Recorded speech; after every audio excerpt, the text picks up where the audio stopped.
você puder, abra sua Bíblia no maior capítulo das Escrituras. Maior capítulo das Escrituras.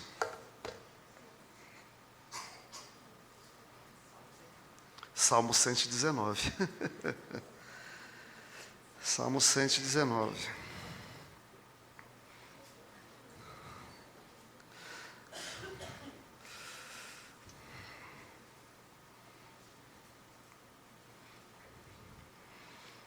E aí o Salmo 119, vamos fazer uma leitura plena e completa, total e restrita. Amanhã a gente sai daqui. Eu não ouvi nenhum amém. Você vê. Tá bom, eu vou aceitar o seu amém porque você quer colaborar comigo, mas vamos ler até o verso de número 90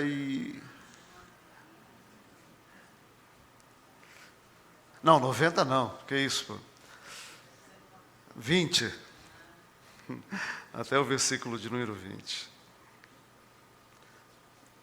Tema espiritualidade. Espiritualidade é igual a obediência.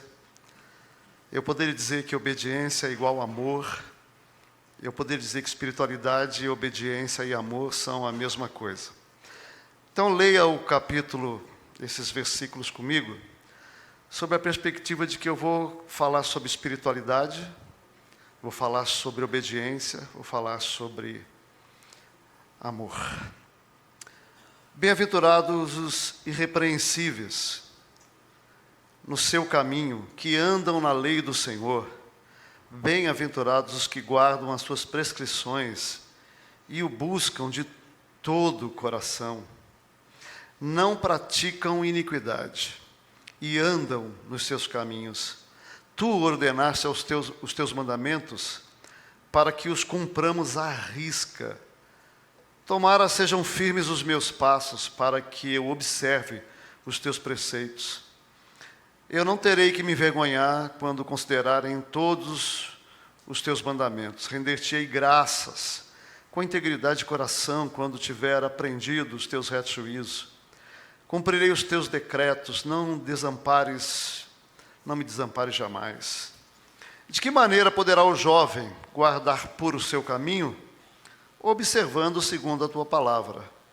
De todo o coração te busquei, não me deixes fugir aos teus mandamentos. Guardo no coração as tuas palavras para não pecar contra ti. Bendito és tu, Senhor, ensina-me os teus preceitos. Com os lábios tenho narrado todos os juízos da tua boca. Mais me regozijo com o caminho dos teus testemunhos do que com todas as riquezas. Meditarei nos teus preceitos, as tuas veredas, terei respeito, os caminhos.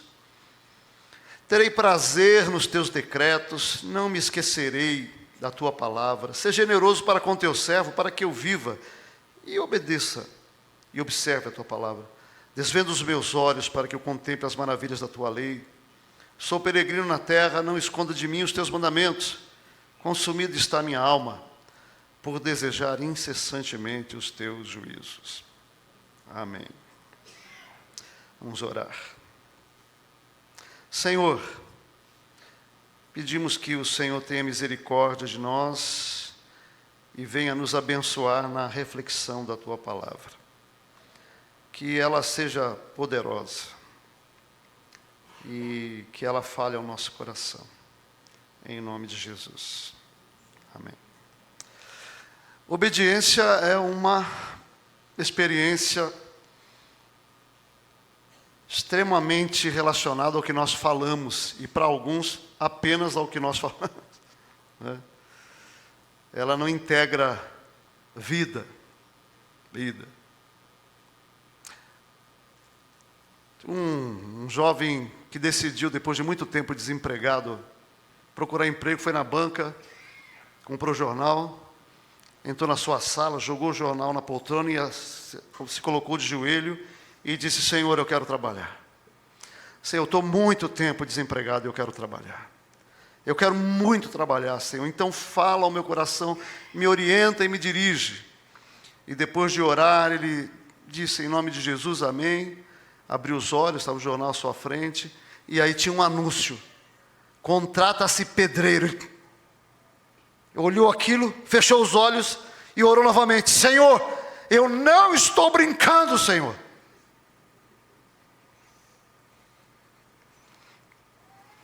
Acho que a gente obedece dessa maneira. A gente fala assim, eu quero obedecer.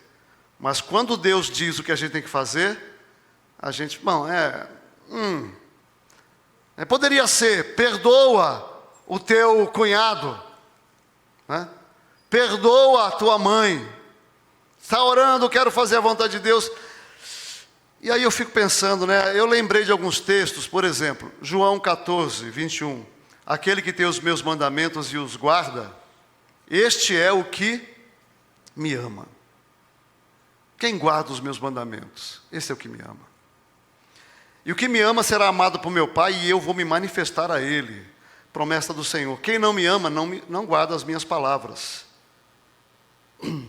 Ou então, 1 João, que diz assim, ora, sabemos que o temos conhecido, se guardamos os seus mandamentos. Aquele que diz, eu conheço e não guarda os mandamentos, é mentiroso. E nele não está a verdade. Então, a Bíblia, quando fala de espiritualidade, a Bíblia fala de obediência. Obediência. Inclusive, tem uma música com essa letra, né? Bem antiga, que a gente não conhece mais, né? Não canta mais. Aquele que tem os meus mandamentos e os guarda, esse é o que me ama. Aquele que tem os meus mandamentos e os guarda, esse é o que me ama. E aquele que me ama será amado por meu Pai. E eu também o amarei e me manifestarei a Ele. Desafinou. Desafinou mesmo. Eu tenho problema em cantar, mas o meu ouvido é muito bom. O pessoal canta aqui na frente, eu falo, desafinou, hein? Pode acreditar, viu? Quem ama, obedece. Quem é espiritual, obedece. E aqui, olha alguns aspectos da espiritualidade obediente.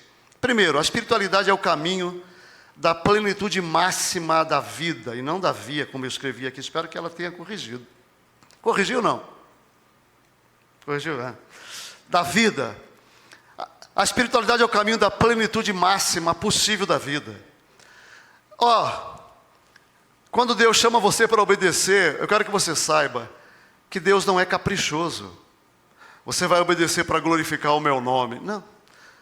Vai glorificar o nome do Senhor? Vai, mas você vai obedecer para o seu bem. O seu bem. Para a sua felicidade. Para o seu bem-estar. Porque ele começa dizendo bem-aventurados. Essa expressão hebraica é um equivalente ao shalom de Deus. Shalom. Bem-aventurado, será abençoado plenamente por Deus. Abençoado com toda sorte de bênção. Quem? Aquele que obedece. É uma experiência de plenitude, de fartura. É uma experiência de crescimento. E ele vai dizer isso, que a obediência, ela aponta para esse estado de plenitude de vida em todos os sentidos. Eu costumo pensar que a obediência são princípios para regular o funcionamento pleno do ser humano. Obediência são princípios para regular o funcionamento pleno do ser humano. É mais ou menos como os princípios que fazem um carro funcionar. Se você não cuidar do sistema elétrico, hidráulico, informática, se você não cuidar da mecânica, as leis que regem o funcionamento pleno, o carro vai parar, ou vai andar até ser destruído. Então a palavra de Deus, os princípios, eles foram colocados dentro de nós, e não é uma conformação a um padrão de regras. A vida cristã não é uma conformação a um conjunto de leis e de princípios que eu tenho que obedecer. A palavra de Deus diz em Hebreus, e a profecia dizia: eu vou colocar a minha lei no coração de vocês, e ela vai fazer parte da vida de vocês, ela vai ser uma expressão do anseio, do desejo e da capacidade que eu colocarei dentro de vocês de obedecer. A palavra bem-aventurado é isso: aqueles que seguem o caminho do Senhor, que andam na lei do Senhor, que guardam as suas prescrições. Eu fiz uma leitura aqui do versículo 4 ao 11, e eu destaquei algumas palavras aí, ó. Cumprir à risca, passos firmes, observar, considerar, integridade de coração, cumprir os decretos, guardar o caminho, observando a palavra, buscando e guardando de todo o coração, para não pecar contra ti. De todo o coração busquei, não me deixe fugir aos mandamentos. Guardo no coração as tuas palavras, para não pecar contra ti. Qual que é o problema da obediência ou desobediência? Você sabe? É a nossa natureza. A natureza do ser humano é aquilo que caracteriza a essência, não do que a pessoa faz, mas do que a pessoa é. Isso é a natureza. A natureza é aquilo que é a essência. A natureza humana é pecaminosa, egoísta, egocêntrica. E por que nós temos dificuldade com a obediência? Porque fazer a vontade de Deus é lutar contra tudo que está dentro de mim que se opõe à vontade de Deus. Dentro de mim e de você, a resistência à vontade de Deus. Eu e você resistimos por quê? Porque é contrário, é antagônico, vai contra aquilo que é mais natural em mim. Então, quando eu sou chamado a fazer algumas coisas que refletem a vontade de Deus, que é bom para o meu, para a plenitude da minha vida, para o meu bem-estar, para a minha felicidade temporal e eterna, eu encontro dentro de mim poderosas resistências. Por isso, um caminho básico e fundamental, imprescindível, para qualquer pessoa que queira viver uma vida de obediência e uma espiritualidade sadia, é ter uma consciência de que nós somos pecadores doentes e que nós não damos conta. Você sabe que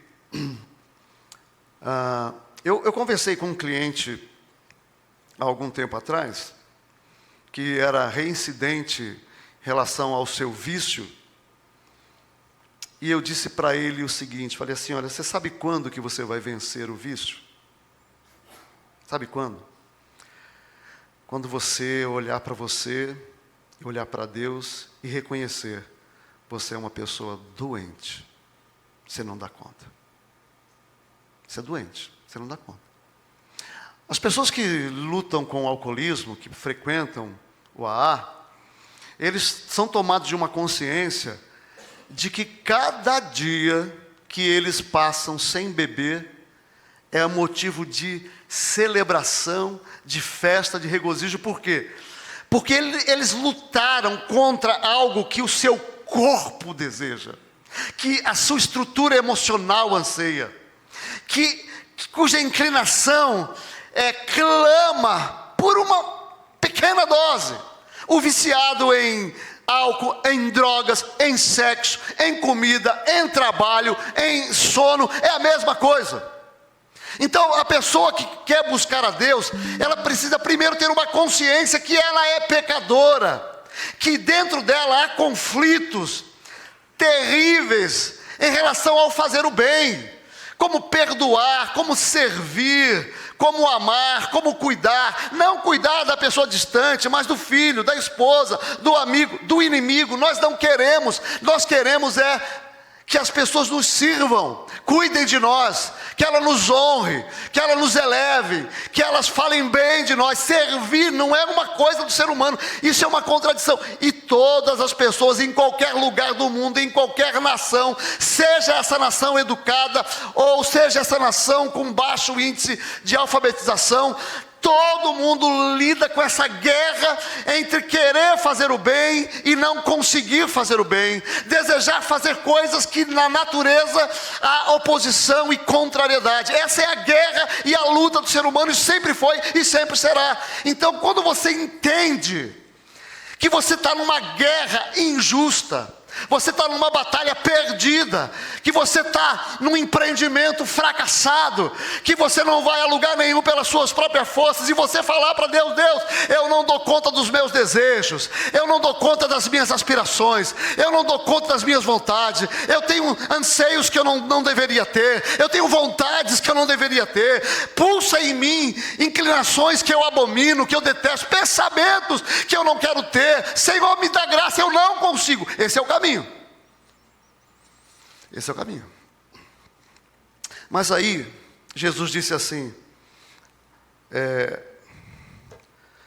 favorecendo o que eu estou dizendo, Mateus 9,12. Mas Jesus disse: os sãos não precisam de médicos, e sim os doentes.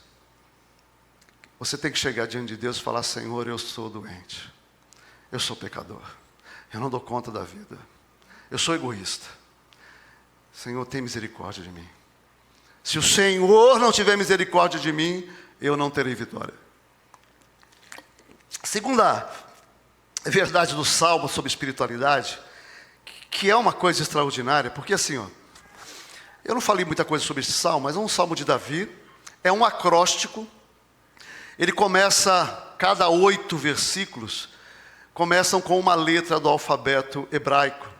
Isso é feito para facilitar a memorização, mas ele é um salmo que exalta a lei de Deus, a palavra de Deus. E eu acredito firmemente que não há livro na Bíblia sobre espiritualidade que se compare ao livro de Salmos, minha opinião.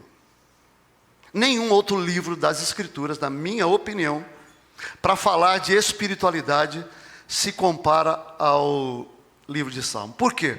Porque o livro de Salmo, ele é realista. Ele não fica mascarando a vida, nem as dores e nem os problemas do ser humano. O livro de Salmo, ele fala da vida como ela é. Ele encontra a salmista dizendo: Senhor, por que tu me abandonaste? Fala de um sentimento de abandono de Deus. Ele fala de raiva, ele tem salmos imprecatórios, que ele quer que o raio de Deus desça sobre a pessoa e destrua o inimigo e acabe com todo mundo. Assim, eu não tenho esses sentimentos. As pessoas me fazem mal, eu sou bonzinho, eu oro a Deus, Mentira, eu sou exatamente assim. Pisou no meu carro, eu tenho vontade de... Senhor, tem misericórdia de mim. É isso, você é assim, eu sou assim. Nós somos assim. E aí o livro de Salmo fala, sabe, o livro de Salmo é perito em orações de ausência de Deus. A gente tem medo de falar das nossas dúvidas, da nossa incredulidade, dos nossos pecados. O Salmo revela o pecado dos seus autores. Davi diz assim: eu pequei contra ti somente eu pequei. Fala sobre celebração, sobre adoração. Então, para mim, o livro de Salmos, ele é especialista em espiritualidade. Costuma ser chamado um livro de oração e de louvores. E provavelmente adoração e oração são duas realidades profundamente interligadas à verdadeira espiritualidade. Eu não estou falando dessa oração que a gente costuma ouvir por aí, orar, ora por isso, pede aquilo, Não, estou falando dessa oração, não. Eu estou falando de oração que você expõe a sua alma. Você vai para Deus e fala da sua fraqueza, dos seus medos, das suas lutas. E você confessa a Deus. Então assim, eu vejo isso no livro de Salmos. E a segunda coisa que eu vejo aqui, além dessa promessa de que a obediência é para o seu bem, Isso significa que, quando Deus diz para você fazer, é para o seu bem. Quando você não faz, é para o seu mal. E é você que escolhe. Essa é a questão. É você que escolhe. Você escolhe obedecer ou desobedecer. E aí a segunda coisa que eu vejo que é extremamente importante na espiritualidade nesse salmo, é que a espiritualidade tem imenso prazer na obediência. Olha que coisa tremenda. Como assim? Pessoas espirituais têm prazer em obedecer. Olha o que o salmista diz. Ele já começa louvando o Senhor. Bendito, versículo 12. Bendito, Senhor, ensina-me os teus preceitos. Com os lábios eu vou narrar. Veja, uma pessoa que fala, que deseja aprender e deseja proclamar. É uma pessoa que tem prazer, que louva a Deus. Mas aí lá no versículo 14 e até o 16 ele diz assim. Presta atenção. Mas me regozijo com o caminho dos teus testemunhos. Está falando da palavra de Deus. Do que com todas as... que mesmo? Riqueza. Vamos dizer isso? Eu quero mais obedecer a Deus do que ter dinheiro. Amém? Vamos lá. Eu quero mais obedecer a Deus do que ter... Então diga lá.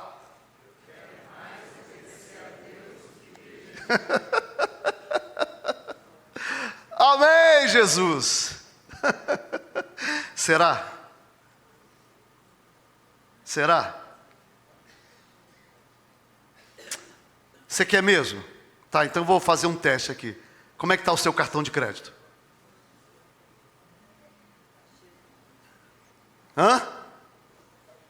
Porque quem não está... para pessoas que o dinheiro não toma o coração, o cartão de crédito não é um problema, tá, gente? Porque eu vivo com o que eu tenho. Eu gasto o que eu tenho. O dinheiro não é problema para mim. Se eu tenho, eu compro. E se eu tiver, eu vou falar para você, se eu tiver muito dinheiro, eu vou gastar bastante. Lá em casa quem gasta sou eu. A Carmen tem síndrome de pobreza. Coitadinha, tem síndrome de pobreza. Às vezes eu pego uns trocadinhos lá e falo assim, cara, vai lá comprar um carro para você. É brincadeira. Vai lá, compra uma roupa para você. Não preciso. Não preciso. Síndrome de pobreza. Se eu tenho dinheiro, eu ia andar num carrão, né? Eu ia andar bem, vestido nos panos. Mas se eu não tenho, eu dou graças a Deus pelo que eu tenho. Não tenho nenhum problema com isso. Posso andar com o pior tecido, o pior pano, posso comer arroz com ovo, para mim está tudo bem. Por quê? Porque eu prefiro mais obedecer a Deus do que ter dinheiro.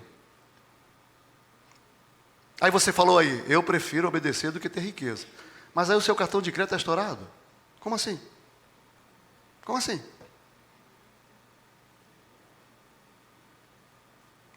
Então assim, ele fala assim, versículo 15. Meditarei nos teus preceitos e as tuas veredas eu terei respeito. Eu vou meditar, vou pensar.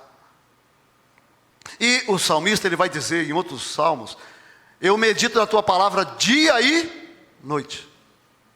Medito, eu penso nas escrituras, eu penso naquilo que eu tenho que fazer, eu penso no que é bom, eu penso nas coisas que são importantes, eu penso na obediência, eu quero respeitar o Senhor. Olha o versículo 16, terei prazer nos teus decretos. Prazer. Olha aqui, ter prazer em obedecer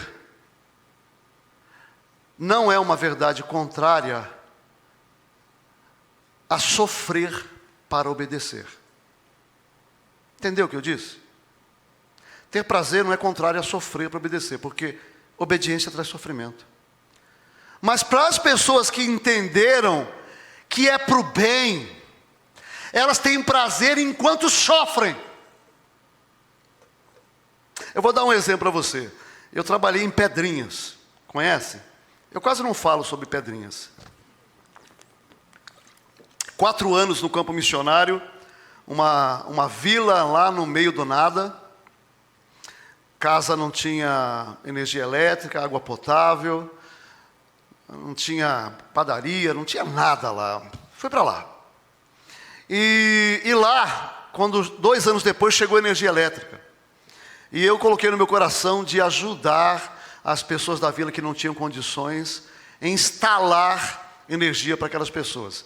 Eu não tinha muito conhecimento de energia elétrica, mas eu tinha uma noção, e aí fui perguntando que tipo de fio usa, tal, e aí eu fiz a instalação pelo menos para umas 4 casas lá, que receberam energia.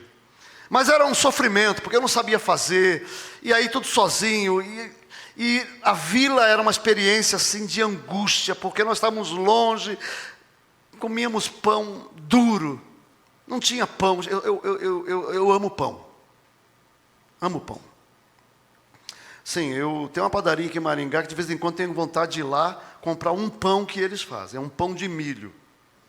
Ah, que delícia, quentinho, café com leite, manteiga geladinha. Hã? Pois é, ela era pão duro. Pão duro. A gente ia para Iguape ou Cananéia, comprávamos um saco de pão, íamos comendo durante a semana. Mas você sabe, nós éramos as pessoas mais felizes do mundo. Nós éramos felizes. Celebrando a Deus, obedecendo a Deus e felizes. A igreja conheceu lá. Quem é que esteve em Pedrinhas? Levanta as mãos aí bem alto aqui, para a igreja ver. Olha só, nós fomos com mais pessoas. Eu não sei onde está esse pessoal, né? Fomos um ônibus. Meus irmãos, tem gente que saiu de lá com a perna dessa grossura assim, ó, de butuca, pernilongo, mosquito, todo picado. Como que vocês aguentaram isso aqui? Você sabe que eu não lembro disso? Pois é. Nós tínhamos alegria. A Bíblia fala que quando você entende o que é obediência, você tem prazer em obedecer. Ah, tem luta, tem, mas eu vou fazer. Lembra que quando a Bíblia chama você para obedecer, você vai lutar contra o seu egoísmo, a sua inclinação para fazer a sua vontade, para que a sua opinião prevaleça, para que tudo aconteça segundo o seu desejo, no casamento, na igreja, nos relacionamentos. E aí a Bíblia fala que a espiritualidade é uma experiência de morte para mim. Quem entrega a vida a Jesus, deixa de existir de acordo com a cabeça desse mundo. A cabeça desse mundo é para mim, meu, minha, a minha vontade, os meus desejos, os meus anseios. E aí, há uma inversão, onde a Bíblia fala que você agora tem que servir, conviver com a contrariedade da sua esposa, do seu marido, porque é assim. É assim. Eu tenho uma mulher colérica, né? É uma bênção. Ela é uma bênção, mas é colérica. Se eu deixar, ela manda em mim. E ela diz que eu penso que eu é que mando, né? Nós temos divergência num monte de coisa. Aliás, em algumas coisas que para mim são importantes, mas nós não somos divergentes. Aí o que você faz quando é uma coisa importante para você? Mas é importante, é um valor talvez que você aprendeu lá com o papai e mamãe. Aí no casamento, não vou chamar de traste, né? O fulano, ele discorda de você, e para você é tão lógico, está tão correto, mas ele discorda e não quer mudar, e você chama ele de mula, ou pelo menos pensa que ele é uma mula, né? Pensa porque a gente faz isso, né? Mas o que você faz? O que você faz? Você fala assim, tudo bem, você fica com a sua opinião, eu fico com a minha, e vida que segue, continuo te amando. Amém? Se não for amém para você, tem que ser, porque é assim. Porque você só tem duas opções. Ou você convive com essa pessoa que pensa de maneira diferente de você, e vou falar para você, se você deixar essa ou esse e casar com outro, provavelmente ele vai ser pior. Provavelmente. Não tem esse negócio não, vai ser pior. Por quê? Porque não tem ninguém igual. Qualquer pessoa aqui, que tem harmonia, amor, pensam de forma diferente. O que você faz? Serve a pessoa. Serve, tá bom. Eu respeito você, minha opinião é outra, mas vou continuar te amando. e me abraça aqui, beijos e abraço e vida que segue. Por quê? Porque nós temos prazer na lei de Deus. Prazer. Prazer. Prazer não é contrário ao sacrifício e o sofrimento.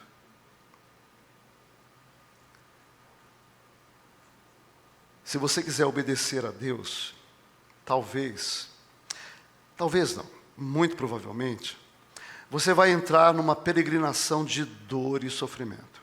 Você vai entrar. Pode esperar. Pode esperar. Você vai sofrer. Por quê? Porque a obediência é contrária a você e é contrária às pessoas, tá? Porque o outro lá é igual a mim. E aí Deus vai chamar você para perdoar, para reconciliar, vai chamar você para abrir mão, para andar a segunda milha, para dar a outra face, para servir, para se sacrificar pelo outro. Como é que você vai fazer isso sem sofrimento? Então há uma dor, há um sofrimento na obediência. Mas aquele que entende que a espiritualidade é para o seu bem, ele tem uma alegria, um prazer em fazer a vontade de Deus. E aqui neste salmo, ele diz isso. Você tem prazer em obedecer a Deus? Se você não tem, eu quero dizer para você, você precisa rever a sua vida cristã. Porque você vai ser um religioso de marca maior. Você vai ser religioso. Se você não tem prazer de fazer a vontade de Deus, pensa comigo aqui. Qual é a obediência das Escrituras que você tem mais dificuldade? É perdoar? É contribuir? É sexual? Pois é, a Bíblia fala que quem entende que há prazer e alegria em servir a Deus, sofre, mas tem alegria em enfrentar o sofrimento e obedecer. Dizer não.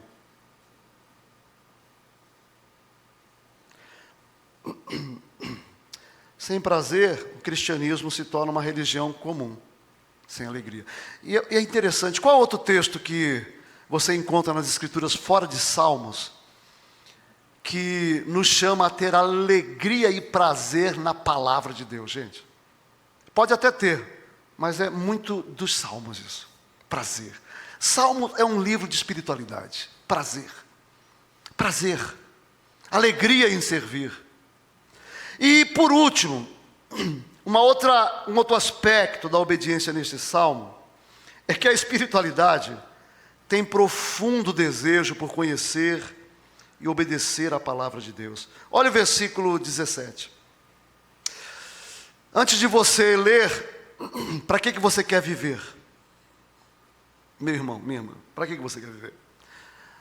A pessoa espiritual deseja viver também, mas olha o que diz o texto. Ser generoso comigo, para que eu viva, para quê? Para quê? Obedecer a tua palavra. Por que eu quero viver? Eu quero viver para obedecer.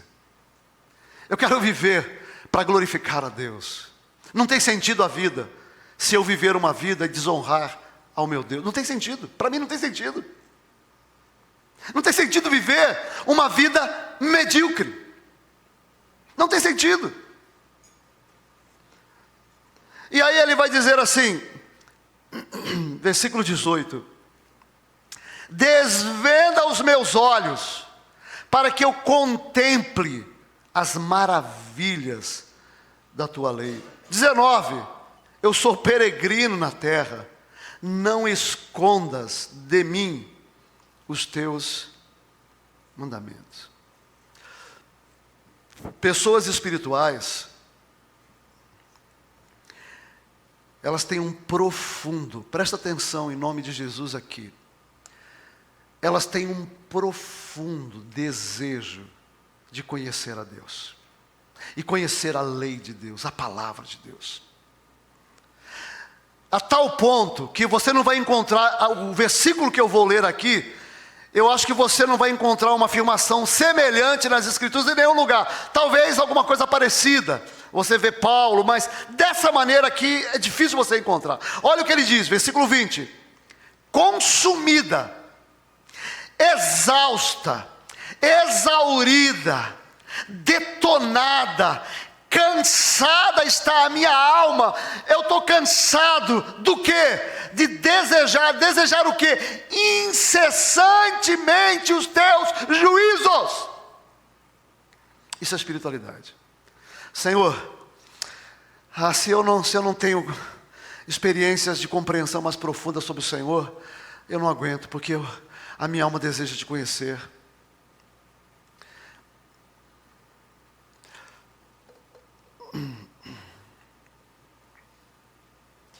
A minha alma deseja conhecer ao meu Deus. E eu preciso desejar revelação e conhecimento.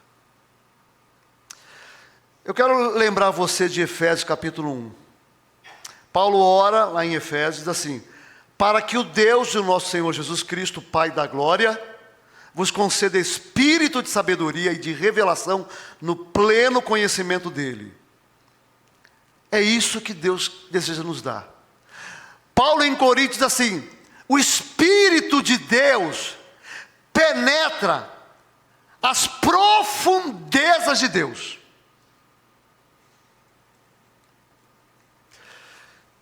Eu tenho orado todos os dias para que Deus abra os meus olhos para aquilo que eu não vejo a respeito da realidade espiritual. Abre os meus olhos. Senhor, o ser humano é cego para as realidades espirituais. E aí de repente a gente entra numa peregrinação, numa caminhada com Deus, numa busca permanente, anseio, prazer, desejo de conhecer a Deus. E aí você recebe revelações de Deus. Eu realmente acredito que enquanto eu estive caminhando com Deus nesses 40 anos, Deus abriu os meus olhos para algumas coisas que eu não sabia e que me motivam e que me impulsionam e que me dão celebração, alegria, me dão vontade de viver, me fazem levantar, respirar e adorar a Deus todo dia, porque eu vejo algumas coisas. E eu quero dizer para você, pessoas espirituais veem o que a maioria das pessoas não vê. Tem uma historinha do Antigo Testamento, se eu não me engano Elias ou Eliseu, porque o meu TDAH é terrível, e o seu servo, o profeta estava cercado por um exército, e o servo do profeta queria uma barata tonta. Ai meu Deus, e agora? Ai meu Deus, e agora? E aí o profeta olhou para o exército, acho que assírio, uma multidão. E aí ele disse assim para Deus: Deus, abre os olhos do menino. E aí Deus abriu os olhos do menino. E aí ele viu um grande exército espiritual. E aí o texto diz que aqueles que estão conosco são muito maiores do que aqueles que estão com eles. Ele viu, ele enxergou. Há realidades que nós precisamos enxergar. A diferença na igreja, da espiritualidade, é o que você vê e o que você não vê. Essa é a diferença. Se você olhar para a história, todos os grandes homens de Deus, mulheres de Deus, que enfrentaram lutas, provações, perseguições, foram torturados, apedrejados, foram roubados, espoliados, perderam entes queridos pela perseguição, e essas pessoas continuaram louvando, adorando a Deus, servindo a Deus. Eu fico me perguntando o que essas pessoas viram que eu não vejo.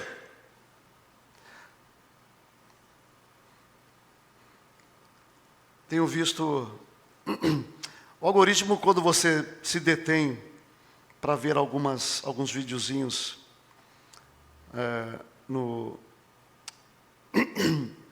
em alguma dessas redes sociais, ele costuma repetir e trazer mais conteúdos relacionados.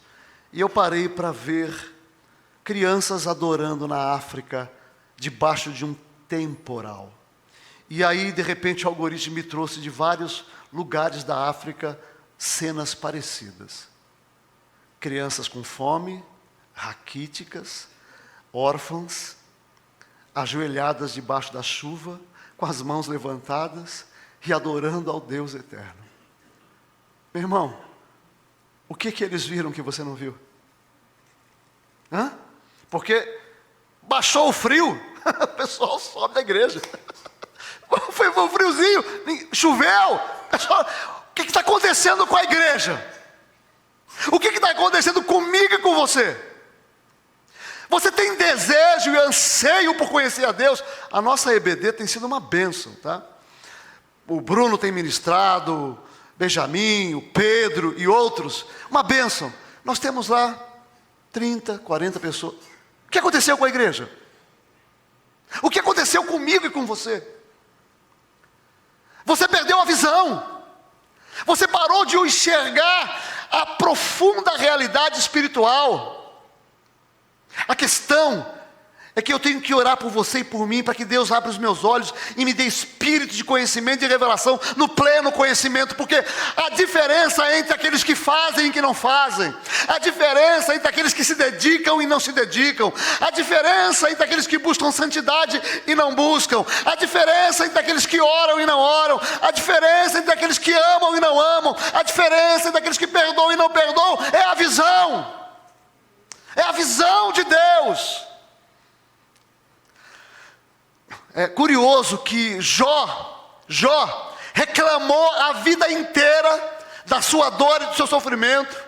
E normal, porque ele estava sofrendo muito, de uma forma incomum. E ele reclamou, e ele chorou, e ele disse: o Senhor está me matando, o Senhor está pegando no meu pescoço, o Senhor enfiou uma flecha no meu coração, o Senhor me abandonou, o Senhor está contra mim. Ele reclamou. Mas uma hora Deus se revelou, e ele disse assim: antes eu te conhecia só de ouvir, mas agora os meus olhos te veem. Essa é a diferença. É se os olhos veem ou não veem. Essa é a diferença. E eu oro a Deus para que Deus abra os teus olhos. Há uma história de dois jovens moráveis, que eu já me referi aqui a eles, mas eu fui pesquisar o nome deles. David Nichtman e Johann Leonardo. Dois jovens moráveis no início do século XVIII, da comunidade cristã morável na Alemanha. Ouviram de uma ilha no Caribe, que tinha 3 mil escravos africanos. O dono da ilha proibia que missionários entrassem lá. Esses dois jovens decidiram vender-se como escravos, abandonar a família, deixar tudo e viver a sua vida toda como escravo, para poder levar o evangelho a essas 3 mil pessoas escravas. Eles se venderam.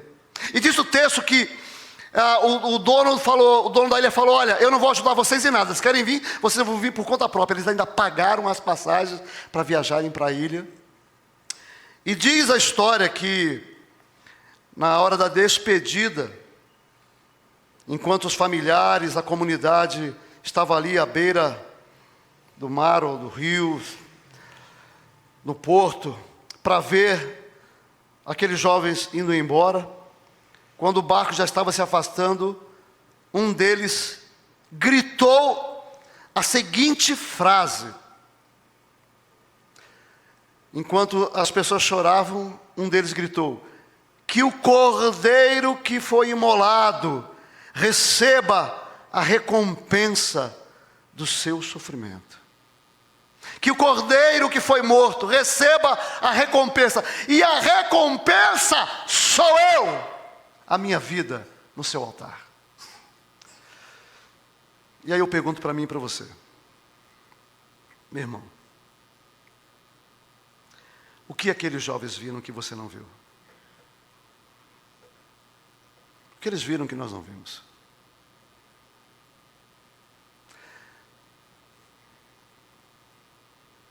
A gente sabe de história no Brasil de homens que saíram de suas vidas confortáveis e alugaram casas em São Paulo e foram viver com drogados. Drogados. Dia e noite com eles, dia e noite. aquele cheiro de podre. Pessoas detonadas, destruídas. E esse homem foi lá. O que eles viram que eu não vejo? Paulo escreveu 2 Timóteo, encarcerado em Roma, a sua última prisão. Os comentários dizem que a prisão na qual Paulo foi aprisionado é chamada prisão mamertina. Quando Paulo escreveu 1 Timóteo, ele estava preso, mas um cárcere numa residência. Ele podia receber amigos, visitas, mas quando ele escreveu 2 Timóteo, não. Diz os comentaristas que era uma prisão úmida, escura e subterrânea, composta por 2 câmaras e pedra. A cela inferior era acessada apenas por uma abertura do teto, onde os prisioneiros eram literalmente baixados por cordas. Cordas. Era um local insalubre, abafado, congelado. Paulo escreve a Timóteo: me traz a capa. Porque ele estava passando muito frio, num lugar úmido, escuro, algemado. E ele diz: eu estou algemado como um prisioneiro, sofrendo como um malfeitor. Paulo. Se você ler 2 Coríntios de Paulo, capítulo 11, Paulo tem uma lista dos seus sofrimentos. Apedrejado,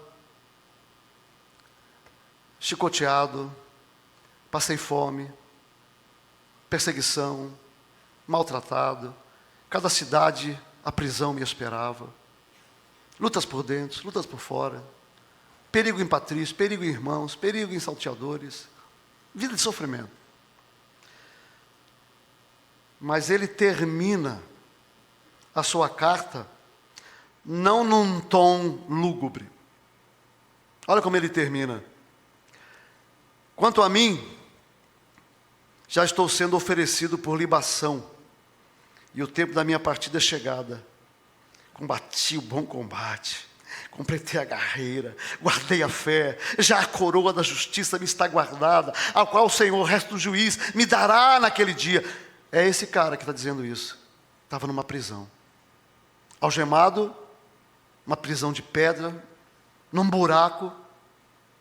Meus irmãos, eu fico me imaginando uma situação como essa. Deus tem misericórdia de mim. Você já pensou? Num buraco, preso. Preso. E a carta vai dizer assim: todos da Ásia me abandonaram. Sozinho. Mas Paulo viu o que eu e você não vemos. A minha oração hoje, meu irmão, meu amigo, a minha oração é para que Deus abra os teus olhos. Porque eu quero dizer para você, se Deus te der a visão, eu posso garantir para você, eu posso garantir, não importa a luta que você enfrenta no seu casamento, não importa a dificuldade financeira que você está vivendo agora, não importa inclusive a doença que você está enfrentando, se você tiver a visão de Deus, o poder, e veja, é o poder de Deus, porque ninguém dá conta disso. Eu não dou conta disso. Eu não dou conta disso. Eu não dou conta. Estava conversando com a Nani hoje, que tem dias que eu acordo que parece que eu estou dentro do inferno. Verdade, escuridão. Tem dias que eu acordo, o teto parece estar de bronze. Parece que eu estou encarcerado na escuridão. Parece que Deus, Ele me abandonou, Ele esqueceu de mim. Essa é a impressão que eu tenho. Mas eu digo para o meu coração, como a Márcia disse hoje, né? Calma o teu coração, abre os teus olhos e veja. Veja a glória de Deus. Meus irmãos, a questão é a visão. Quem enxerga, enfrenta a tortura, o sofrimento e até a morte. Quem enxerga. Você lembra do primeiro mártir cristão? Como é que era o nome dele? Estevão. Você viu o que aconteceu enquanto ele era apedrejado? Diz o texto que ele olhou e ele viu o céu aberto. Ele viu o céu aberto, ele viu a glória de Deus e ele disse: Pai, perdoa. Pai, perdoa. A questão é enxergar. O que eu e você precisamos é de visão espiritual. Pedir para Deus: Deus, me dá olhos para enxergar o que os meus olhos não veem. E se você pedir, presta atenção no que eu vou dizer para você, meu irmão. Em nome de Jesus, tá? Em nome de Jesus. Eu estou dizendo para você, se você pedir e você quiser, se você pedir e você quiser, porque a gente ora que nem a ilustração no começo, né? Senhor, dá-me emprego. Quando Deus mostra o tamanho do bicho, Senhor, eu estou brincando não, Senhor. Não, se você pedir e se você quiser, Deus vai fazer você romper com aquilo que você precisa romper. E vai te dar uma alegria que você nunca experimentou. Nunca experimentou. Por quê? Porque não é por sua força, não é por sua educação, não é por sua cultura. Não tem forte no reino de Deus. A Bíblia fala que a gente costuma chamar lá o capítulo 11, heróis da fé, né? Mas isso é nós. A Bíblia não chama ninguém de herói. O único herói que a gente tem é Jesus. É o único herói. O restante somos nós.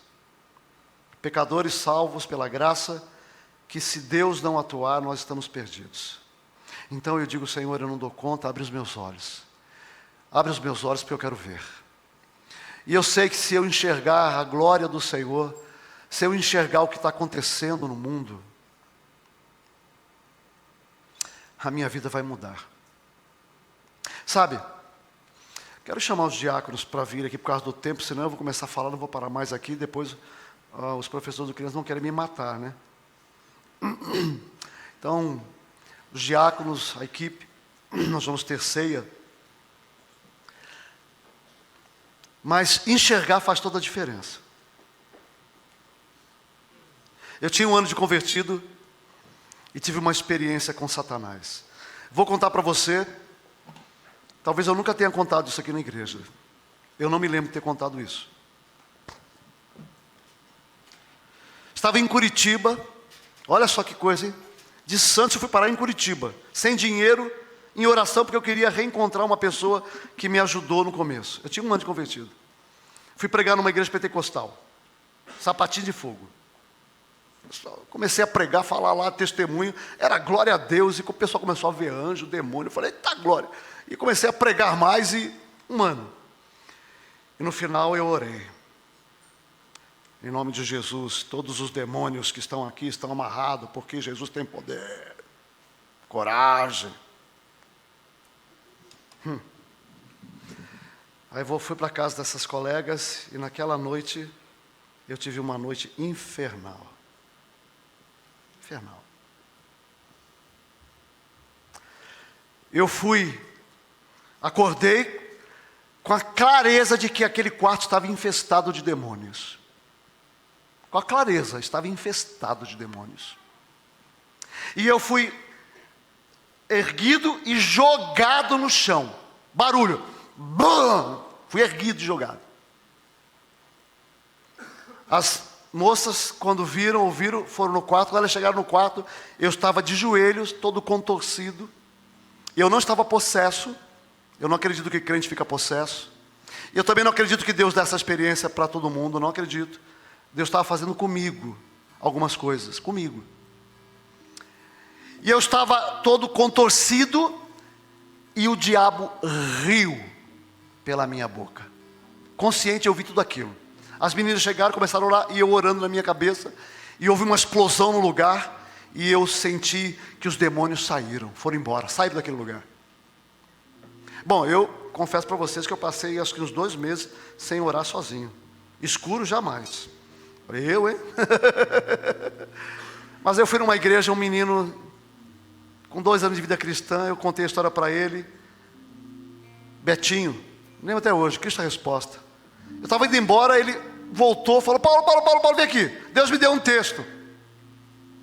Que texto? Atos. A experiência dos filhos de Cefas expulsando um demônio. 7 filhos de Cefas disseram para o demônio assim: no Jesus que Paulo acredita, eu te ordeno, saia. Aí o demônio falou assim: eu conheço Paulo, conheço Jesus, mas você, e bateu nos 7, uma pessoa só. E aí Deus falou ao meu coração: Paulo, quem é o diabo? E quem é você? Eu tive uma visão, aquele dia, de que não há poder no homem. Você sabe o que significa orar em nome de Jesus? Você sabe o que significa? Significa, eu expulso você, na verdade Jesus expulsa você, pela autoridade do nome dele. Eu só estou aqui orando, tá? Não é nada, não tem a ver comigo. Então eu não discuto com o demônio, tá? Eu não discuto com o demônio. Eu digo assim: tem que sair, ponto final, porque não sou eu, é Jesus. Mas naquele dia Deus falou no meu coração: Paulo, quem é você? E daquele dia para cá eu tenho tido temor. A minha vida mudou em relação à compreensão de que eu não dou conta do diabo. Eu preciso andar debaixo da graça do Senhor. A questão é entre aqueles que enxergam e aqueles que não enxergam. E eu vou orar hoje para que Deus te dê visão. Abre os teus olhos. Se você quiser, você vai ter alegria e romper com aquilo que, não que eu estou dizendo para você, que a religião está dizendo para você, com aquilo que o Espírito Santo de Deus está falando com você, porque eu tenho certeza absoluta que neste momento, de uma forma extraordinária, o Espírito Santo já falou para você que laços que ele tem que quebrar na sua vida. Eu tenho certeza absoluta. E aí, meu querido, como a nossa mensagem é uma mensagem de graça, não importa as lutas, você é amado, Deus te ama, você vai para a glória, você está salvo, e Deus quer te dar uma experiência poderosa. Deus quer dar para você uma experiência poderosa. Então, a minha oração e a sua oração deve ser: Senhor, abre os meus olhos. Só essa. Abre os meus olhos. Quem é que pode servir? Quem é que pode participar da ceia? Você teve uma experiência com Jesus e frequenta uma igreja que vive de acordo com a palavra de Deus. Se você é convertido, você teve uma experiência com Jesus e frequenta uma igreja que você acredita que ela vive de acordo com as Escrituras, você é nosso convidado. A Bíblia fala: cada um de nós faça a sua própria avaliação e beba. Então você se avaliou pecador, peça perdão e participe da ceia. Porque a ideia é essa, não é para você ser excluído, é para você participar. Mas aí a análise é minha, é sua, a minha consciência com Deus.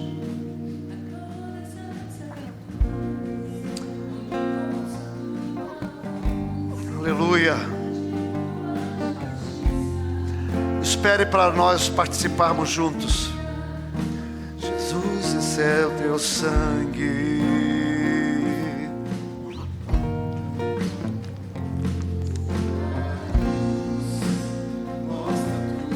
Graça do amor do Pai para nós, caminho para mim, onde posso me achegar, somente pelo sangue. A experiência espiritual profunda é uma manifestação da graça de Deus.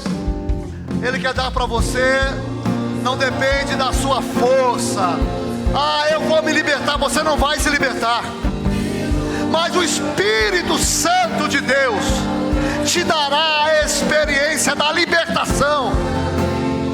Porque na cruz a palavra de Deus diz: se o Filho vos libertar, sereis verdadeiramente livres. Aleluia.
Louvado seja Deus. A mesa, ela é uma expressão poderosa dos recursos de Deus, da graça de Deus, do amor de Deus. É tremendo que quando Paulo fala, examine-se o homem a si mesmo e depois coma. Por que examine-se e coma? Porque ao examinar a nós mesmos, nós não temos condições de comer. Não temos. Mas aí nós comemos pela graça. É isso. E quem come pela graça? O pecador. Qual o pecador? Eu. Porque quem é o pecador? Sou eu. Você lembra que a Bíblia fala assim, ó, se você quebrou propositadamente, de maneira deliberada, um item da lei, você quebrou todo? Você lembra disso? Está lá em Tiago, né? Então quem é o pecador? Quem é o adúltero? Quem é o ladrão? Quem é o assassino? Eu. E eu olho para mim e digo assim, eu não sou digno. Ninguém é digno. Por isso examine-se, peça perdão, se refugie na graça de Deus e coma. E lembre que isso aqui é símbolo de vida, de poder, de graça. Meus irmãos, nós estamos seguros. Não é sobre pecado, porque não tem quem não peque. É sobre graça. É sobre graça.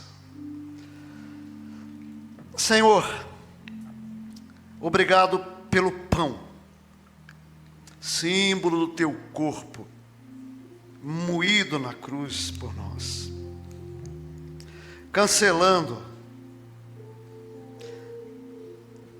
pagando a dívida dos nossos pecados, justificando-nos, atribuindo uma santidade que nós não temos, para podermos andar na presença de Deus. Abre os nossos olhos. Abre os nossos olhos. Em nome de Jesus. Comamos.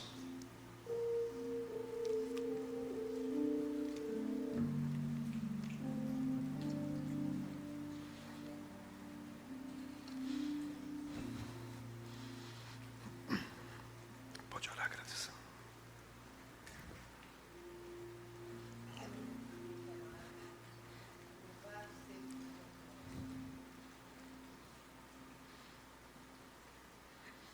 Deus, nosso Pai amado, grande é o teu nome, muito digno de ser louvado. Aleluia. Nós te adoramos, te Louvado bendizemos. seja o teu nome, Senhor. Obrigada por Jesus Cristo, pela cruz, que nos trouxe salvação, porque nos convida à mesa, nos convida a participar da tua família, de sermos tua família. Muito obrigada por sermos cordeiros com Cristo, por esse amor tão grande, porque nunca ninguém vai nos amar assim.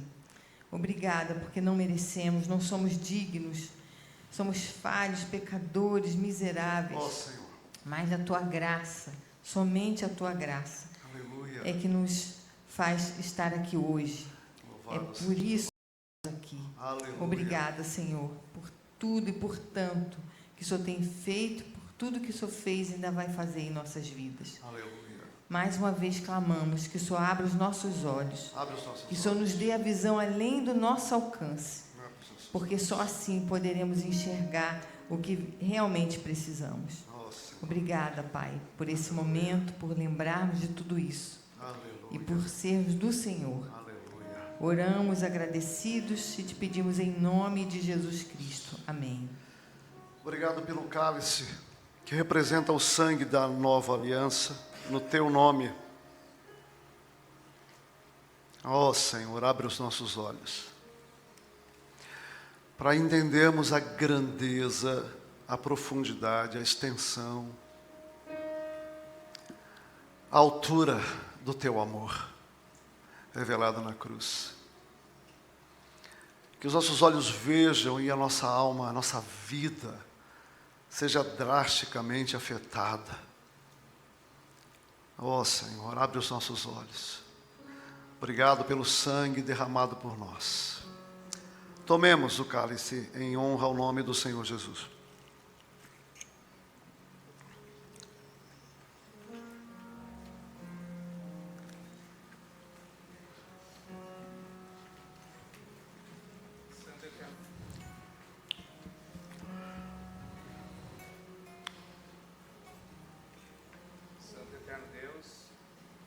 Nós te louvamos porque podemos participar como igreja, Senhor.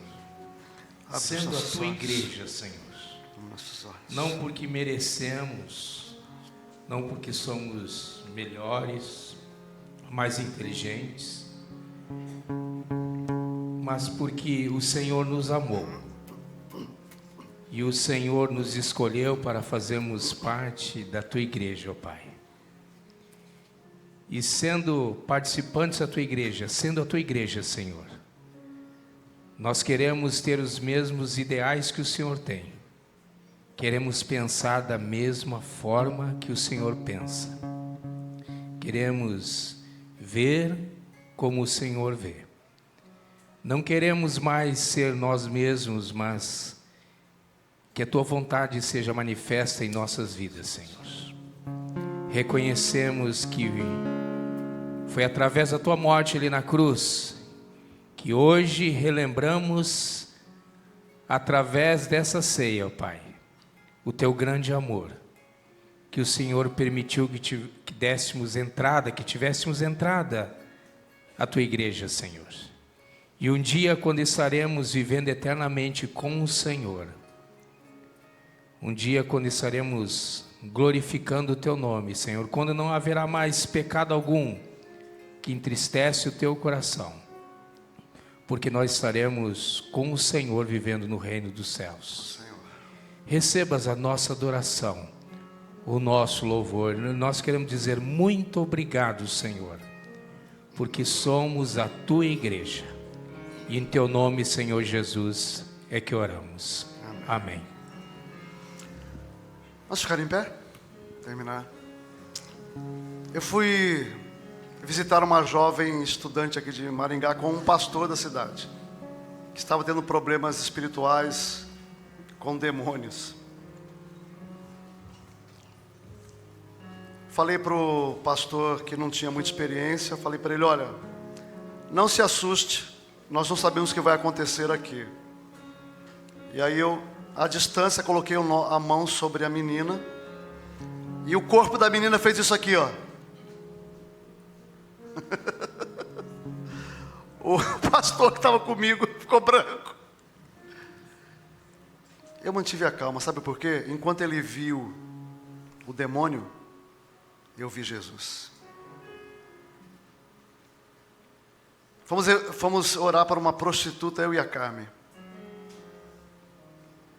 Ela tinha uma penteadeira com um monte de perfume.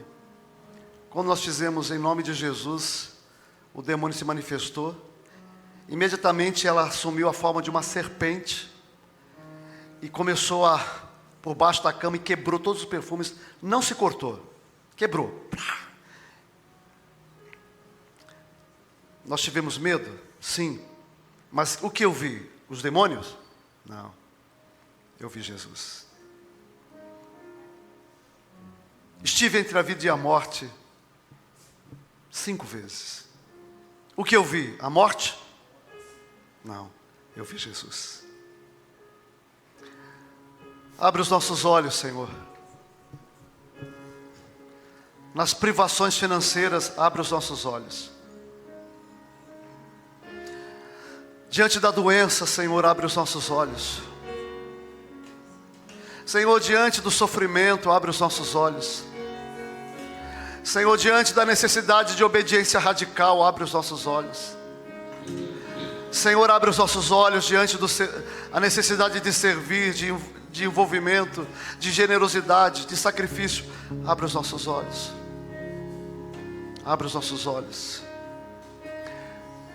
Os meus olhos viram o Senhor, disse Isaías. E ele declarou: ai de mim, pecador, que tenho lábios impuros e vivo diante de um povo de lábios impuros.